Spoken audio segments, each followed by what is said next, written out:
అన్ని కాలేజెస్లో ఈవెంట్స్ చేస్తారు, మా కాలేజ్లో తప్ప అని అనుకునే టైంకి హీర్ ఇట్ ఈస్ అని చెప్పి మా కాలేజ్ వాళ్ళు ఫైనల్ ఒక ఈవెంట్ అయితే కండక్ట్ చేశారు. అండ్ ఈ రోజు మా కాలేజ్లో ఫ్లాష్ మాబ్ ఉందన్నమాట. So here is the quick fit check. But దానికన్నా ముందు నాకైతే క్లాసెస్ ఉన్నాయి. ఇంకా ఫస్ట్ అయితే క్లాస్కి టైం అవుతుందని చెప్పి ఫాస్ట్గా క్లాస్కి వెళ్ళిపోయాయి. And the best part of today is flash mob. And the worst part ఏంటంటే నాకు అదే టైంలో క్లాసెస్ ఉన్నాయి. ఇంకెప్పుడు ఈ క్లాసెస్ అయిపోతాయి అనుకునే టైంకి ఫైనలీ అన్ని క్లాసెస్ అయిపోయాయి. ఇంకా అయిపోయిన వెంటనే మేము ఫ్లాష్ మాబ్కి వెళ్ళిపోయినాం అందరం.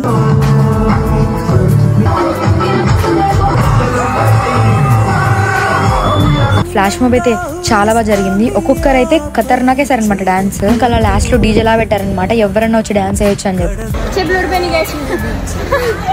చెప్పులుడిపోయినాయి పిల్లవి. And done with flash mob and let's go back to hostels. And sunset అయితే చాలా బాగుంది ఆ రోజు అసలు. ఇంకా ఐస్ క్రీమ్ తో నా డే అయితే ఎండ్ చేశా. That's all. Take care. By by. Will meet in next vlog.